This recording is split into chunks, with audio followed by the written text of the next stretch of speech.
Battlefield 5. What a gigantic fucking failure. Last year, we were blessed with perhaps one of the most insultingly awful launches of any big budget title ever, Battlefield 2042. Instead, takes me back to a time when, above all, fun came first.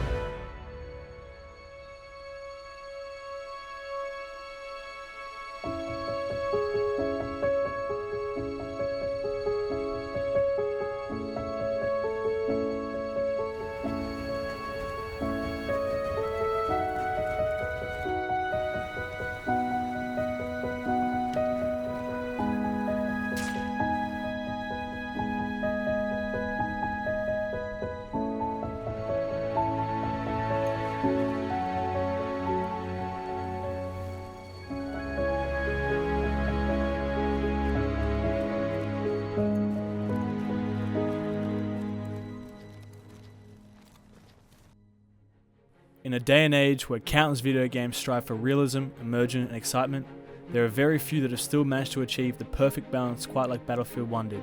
After releasing in 2016 and selling over 20 million copies, Battlefield 1 has aged like fine wine, and today I'll be explaining why me and thousands of other people regard Battlefield 1 as the greatest FPS of all time.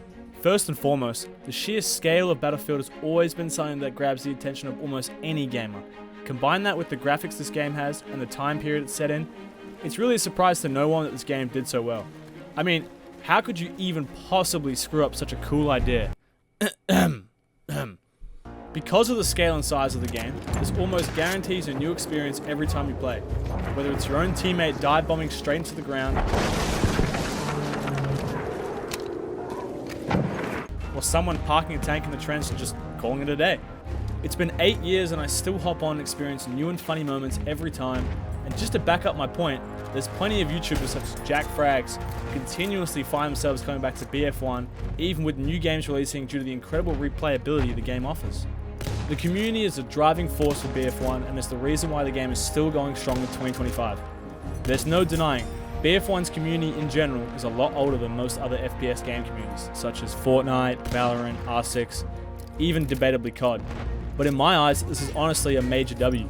The game attracts casual gamers and your 40-year-old blue-collar worker who just finished a long day of work and wants to shoot some shit in World War I. I mean, can you blame him? Another key distinction to BF1's long-term success, which doesn't get talked about enough, is the lack of ranked game modes. Not having any ranked game modes have been more beneficial than you think. Most people play video games to enjoy themselves, and as a competitive gamer myself, I'm sick of every single FPS game releasing and being cluttered and swamped by the rank scene. Now don't get me wrong, I still play games with ranking systems involved such as Rainbow Six Siege, but I'm also very aware that ranking systems only cater to the best players and create a divide between the community based on skill. This then leads to increased toxicity and can even eventually tear down a game's player base to the point no one wants to play anymore. BF1 wasn't made for people constantly trying to figure out meta and sweat the game out like there's no tomorrow. It was made for a realistic depiction of World War I as best as a video game can do. And I know there might be people typing, well, it's just a skill issue, bro. And sure, it might be, but that's why there's tanks. BF1 is also very based. For the most part, the game is historically accurate as all locations and guns in the game are from the World War I era or timeline. If we are being nitpicky, I believe tanks were much slower than they are portrayed in the game, and the pace of the game is much faster than what it really would have been like. But for a video game, DICE did a great job at portraying World War I. However, Battlefield 5 on the other hand, well, that's just a completely different story. Fans were largely unhappy with the release of Battlefield 5 due to a combination of design decisions, controversial changes to the game, and a sense that the developers had misunderstood the core expectations of the Battlefield community. One of the most significant points of contention was the game's historical accuracy and setting. Battlefield 5 was set during World War II, but it featured elements that some players felt were historically inaccurate or out of place, such as female soldiers in combat roles, or cosmetic items that were perceived as too modern for the era. Additionally, the game's initial marketing promised a more authentic and gritty World War II experience, but when the game launched, fans felt that the final product lacked the realism they had hoped for. Battlefield 1, for the most part, achieved all the realism that fans had hoped for and did a great job of having a fun FPS game in an incredibly important historical timeline. All these things combined is why the community is still so strong and why people love this game still to this day. The graphics are better than a lot of FPS games in 2025, and the gameplay is also better than a lot of FPS games in 2025.